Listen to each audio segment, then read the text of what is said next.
Olá, muito boa tarde. Há um movimento católico global determinado em promover comportamentos e uma cultura capaz de enfrentar a crise climática e ecológica. Chama-se Movimento Laudato Si e desde janeiro tem como diretora executiva Susana Réfega, que tem trabalhado no setor da cooperação e desenvolvimento e do cuidado da casa comum. Susana Réfega está hoje connosco. Cumprimento. Muito boa tarde. Obrigado por estar no programa Eclésia. Estamos na semana Laudato Si, por isso também a razão desta entrevista, a diretora executiva do Movimento Laudato Si, que pedia que, antes de mais, apresentasse este movimento global. Qual é o objetivo? Boa tarde, muito obrigada pelo convite. Este movimento é um movimento jovem que vai celebrar 10 anos no próximo ano e que nasceu em 2015, precisamente o ano em que foi lançada a encíclica Laudato Si pelo Papa Francisco, também o ano da COP21 e dos Acordos de Paris. Por isso, no fundo, houve ali um momento, nós dizemos no movimento um kairos, um momento oportuno para o nascimento deste movimento. Este movimento que visa encorajar, inspirar, mobilizar as comunidades católicas, os católicos do mundo inteiro, neste cuidado da casa comum que o Papa Francisco tem vindo a lembrar-nos, a motivar-nos, e é um movimento que desde 2015 cresceu de uma forma muito rápida, muito orgânica, desta sede das comunidades católicas de poderem pôr em prática, trazer para a ação, mas também para a sua fé, este cuidado da casa comum e também a justiça climática. Cresceu em todo o mundo, trata-se de um movimento de facto internacional. Exatamente. O movimento nasceu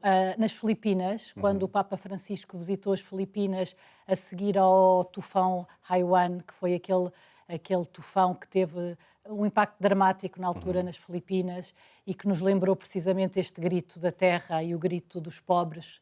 E o Papa Francisco visitou as Filipinas. Nessa altura, o movimento estava na sua gênese e simbolicamente nasceu durante a visita do Papa, como eu dizia, às Filipinas. A partir daí, ele cresceu em todos os continentes. Na Ásia, na América Latina, onde tem vindo a crescer com muito dinamismo, mas também na África e aqui na Europa, naturalmente. Por isso está espalhado em mais de 150 países. De facto, uma forma de colocar na agenda católica, ou da Igreja Católica, este tema da conversão ecológica e da sustentabilidade, e de que forma é que ele age em cada um desses 150 países? Qual é o papel dos animadores Laudato Si? Sim, os animadores Laudato Si são realmente, digamos, a célula fundamental do movimento. O movimento tem um programa de formação de animadores Laudato Si, é um programa que tem vindo a fazer estas formações, que são formações online, em que, por línguas, portanto, existe também uma formação Laudato Si em língua portuguesa, mas existem muitas outras línguas. As pessoas, durante 5 semanas, fazem um percurso de aprofundamento da encíclica, de conhecerem outras iniciativas, mas também já um compromisso de uma ação local, de um projeto local. A partir daí, os animadores Laudato Si podem continuar a sua ação, podem organizar-se em pequenos grupos de oração e de ação a nível das paróquias, a que chamamos círculos, e em alguns países temos também estruturas nacionais que são os capítulos. Cada capítulo depois faz um trabalho de acordo com a sua realidade local, com a realidade da Igreja diocesana, da Igreja no seu país, na sua comunidade. 13 pilares em que trabalhamos. A ecoconversão, uma dimensão mais de aprofundamento da nossa fé, tendo em conta o cuidado da criação e a relação com a criação e com Deus, os estilos de vida, e aí também muitas iniciativas locais de como irmos transformando a forma como vivemos, como nos alimentamos, como nos transportamos, neste sentido de ter uma atenção a medidas preventivas para esta crise climática e um trabalho também de influência política mais a nível global. E já lá vamos a essas propostas muito concretas que fazem para todas as pessoas. Antes ainda a organização, para chegarmos à diretora executiva. Portanto, o movimento tem a referência de Assis, acredito também, vive muito a partir da espiritualidade de Assis, tem o seu conselho executivo e tem a diretora executiva. Como é que chegou este convite à Susana para ser diretora executiva do movimento Laudato Si? É uma história engraçada e que se liga e se cruza com as Jornadas Mundiais da Juventude. De facto, eu venho da área da cooperação para o desenvolvimento. E Foi na diretora área... da Fundação Fé e Cooperação durante 12 anos, não é? Exatamente, estive na FEC, na Fundação Fé e Cooperação, durante 12 anos. Durante esses 12 anos, de facto, também a própria FEC foi fazendo um caminho que se foi cruzando com a encíclica Laudato Si, e no trabalho da cooperação internacional cada vez são mais claros os impactos das alterações climáticas e como estes estão a afetar as comunidades mais vulneráveis. Portanto, havia já aqui uma sensibilidade e um trabalho concreto nesta área da sustentabilidade com países de língua oficial portuguesa. E depois, o ano passado, eu também fiz este curso de animadores Laudato Si e foi uma experiência muito interessante. É um convite que deixo para todos de fazer esta experiência deste curso. E durante as jornadas, na vigília, com o Papa Francisco, um dos momentos foi a projeção do filme A Carta, um filme muito inspirador, que nos fala precisamente de testemunhos de vários continentes, de como é que pessoas, comunidades estão a agir face à crise climática. Eu também estava na vigília, como mais 1,5 milhão de pessoas, e vi o filme, já conhecia o filme, mas vê-lo naquele contexto foi para mim uma experiência muito forte e um chamamento. E perguntei a mim mesma se poderia dar mais alguma parte daquilo que sou, do meu trabalho, a esta causa. E por isso, na altura, estava aberta o recrutamento e eu mandei uma candidatura com esta liberdade de dizer, se for útil, estou aqui.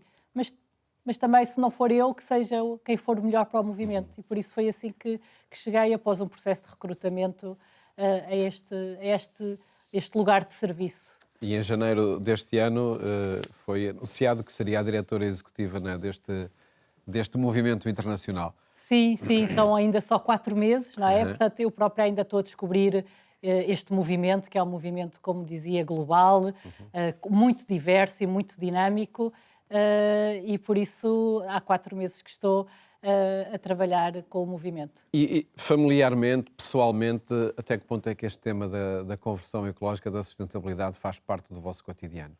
Faz parte, sim, já há muito tempo. Eu acho que tem sido também, lá está, um caminho de conversão ecológica pessoal, familiar, que depois se traduz em muitos aspectos da nossa vida.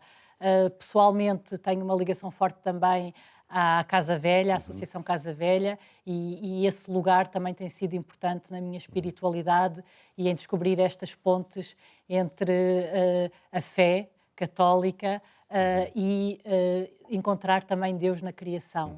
E em casa, familiarmente, tenho 3 filhos.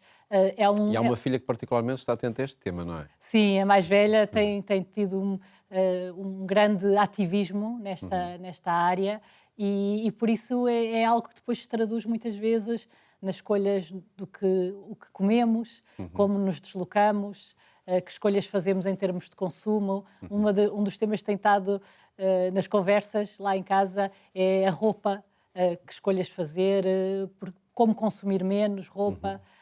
Tenho filhos adolescentes e, portanto, essa questão é uma questão que às vezes se torna muito central. E de que forma é que assumiu, de facto, esta responsabilidade, esta missão? Que linhas estratégicas orientam a ação na direção executiva do movimento Laudato Si?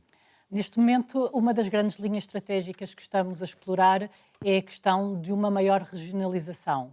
O movimento é um movimento global, é um movimento que nasceu online, por isso um movimento que nasceu muito no digital. Passados estes anos, há 2 tendências que começamos a identificar. Uma, a necessidade de haver uma maior regionalização do movimento, ou seja, do movimento poder, mantendo uma linha comum e global, mas estar mais adaptado às questões regionais, ou seja, às questões que se levantam no Brasil, não são exatamente as mesmas que se levantam na Polónia. Isso requer estruturas próprias ou regionais para os enfrentar? Sim, e poder, no fundo, adequar as campanhas, as propostas que o movimento faz às questões regionais. Claro que a crise climática é global, mas depois manifesta-se de forma diferente localmente. Outra questão que temos vindo a identificar também é a questão de entre o online e o presencial. Encontrarmos também aqui um equilíbrio e, de facto, os nossos membros, os nossos animadores, porque o movimento, no fundo, quem lidera o movimento são os animadores, são os capítulos, são os círculos. Nós, no secretariado, somos uma estrutura de apoio aos nossos membros. Cada vez mais manifestam também este desejo de, potenciando tudo o que o digital nos oferece, ter uma dimensão também mais presencial. E por isso estamos agora num momento também de mobilizar os animadores para encontros, também num processo sinodal, como a própria Igreja, que nos possa ajudar nesta reflexão também depois de 2025, após a celebração dos 10 anos. Falou há pouco na Jornada Mundial da Juventude, a sustentabilidade foi uma marca desta jornada e também já da Jornada do Panamá.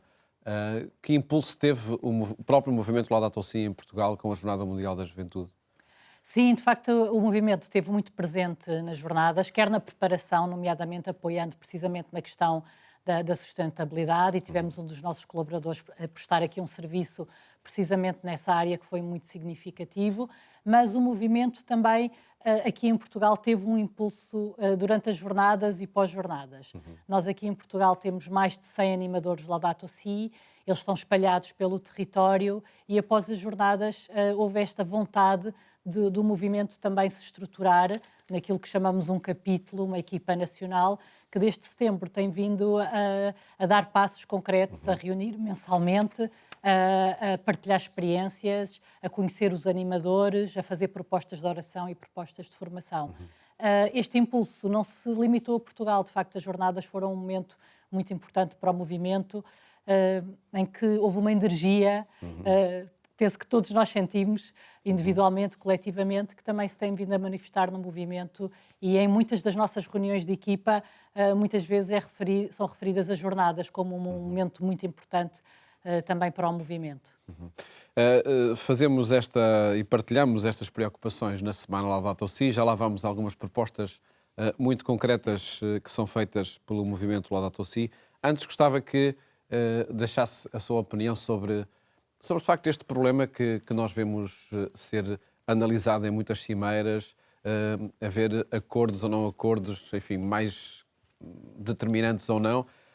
Não há uma sensação de frustração por parte das lideranças destes movimentos ecológicos, de sustentabilidade, de ver o problema recorrentemente adiado e ver que, sei lá, os níveis de aquecimento global são sempre uma ameaça que não é possível limitar. O uso de combustíveis fósseis também, por muito que se lute contra eles, eles estão sempre presentes. As lideranças não ficam frustradas com tudo isto?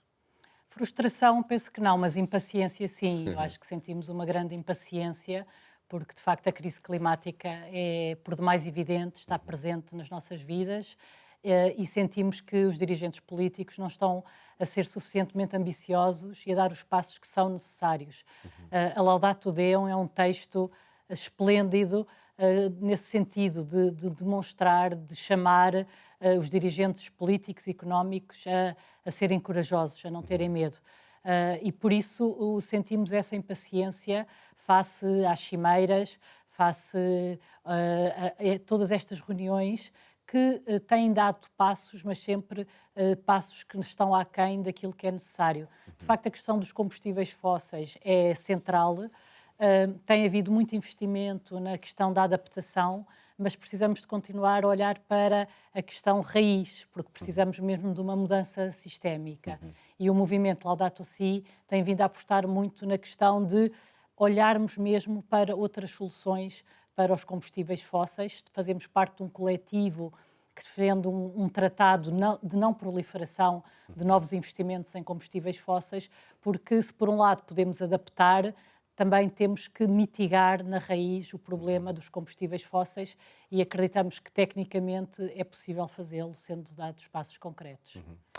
O que é que dizem e o que é que inquietam, sobretudo, eventos climáticos de grande dimensão, como são as cheias no Rio Grande do Sul, no Brasil?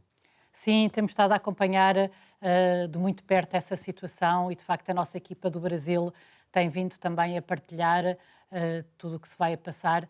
Há uma inquietação muito grande porque, de facto, impacta na vida das pessoas de uma forma enorme.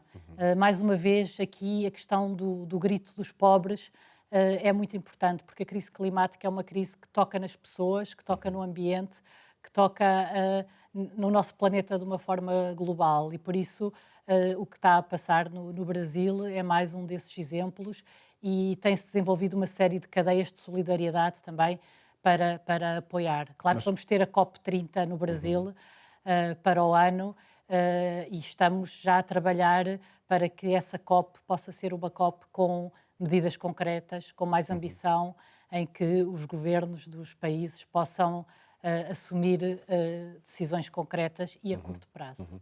E, acontecimentos como este do Brasil correm o risco de ser esquecidos, enfim, após a normalidade ou aparente normalidade que possa acontecer após o abaixamento das águas? Sim, temos sempre esse efeito mediático, porque lá está, aqui em Portugal temos vindo a acompanhar mais a situação no Brasil, mas temos ao mesmo tempo uma situação muito semelhante neste momento no Quénia, na Índia, uma vaga de calor nunca vista, e por isso... Mesmo em Portugal também as temperaturas sim, e a seca, altas, não é? e seca. Esta questão de seca. E por isso há aqui uma questão sempre mediática, em que as crises são focadas, mas depois são esquecidas. No entanto, este trabalho que vimos fazendo de sensibilizar, de aprofundar esta reflexão, mas também esta ação, visa precisamente isso, não deixar esquecer esta questão do cuidado da casa comum, porque ela tem implicações em todas as áreas.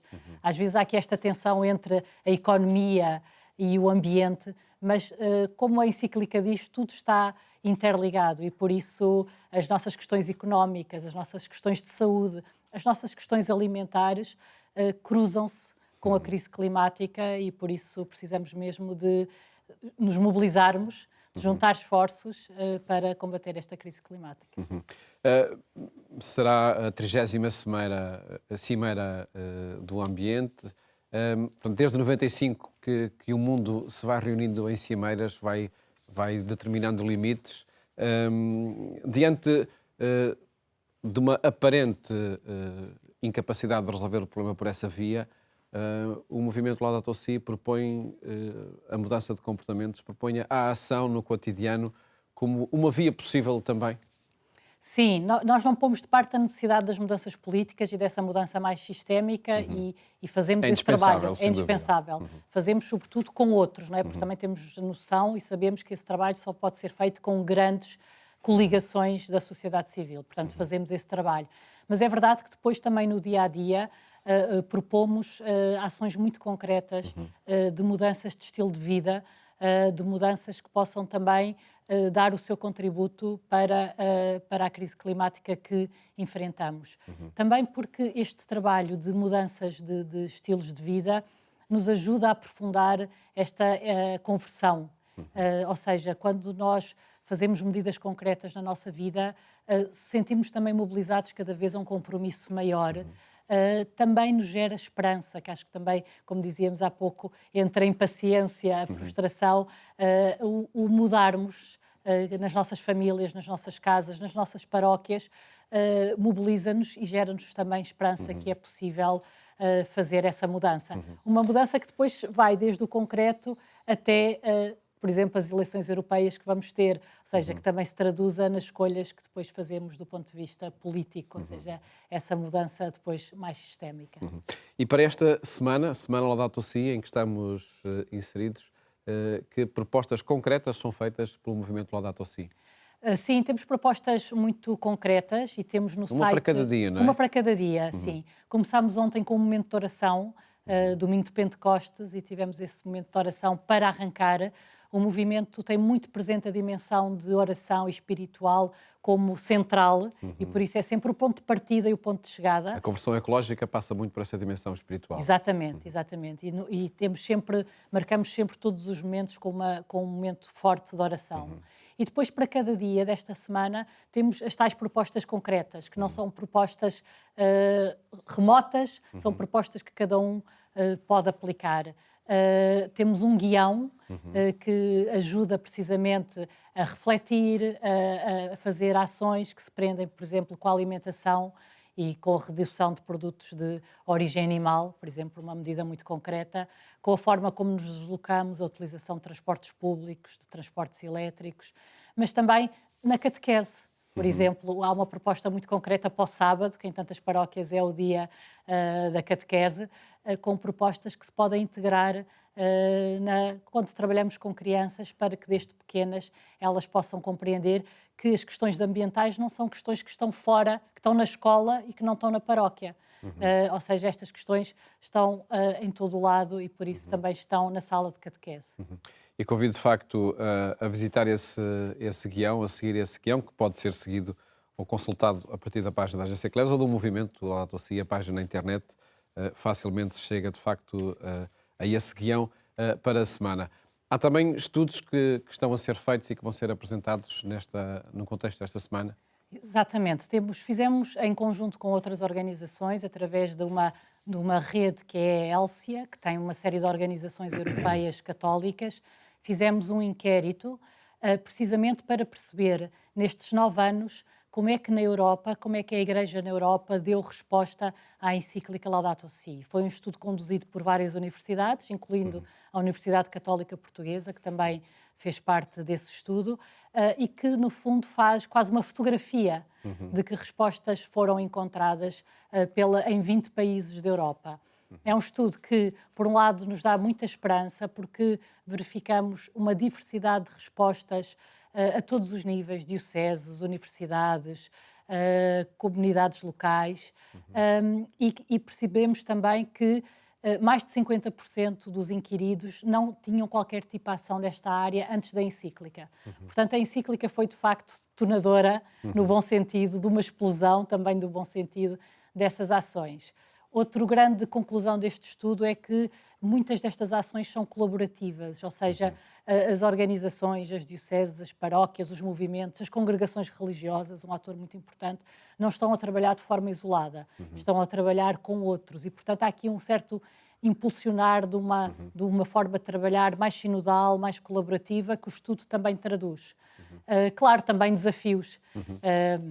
Muito deste trabalho é feito ainda com muito poucos recursos afetos a ele e as organizações que responderam a estes inquéritos demonstraram que existem ainda tensões nos recursos disponíveis para este tipo de ação. É um estudo que convido todos a ler.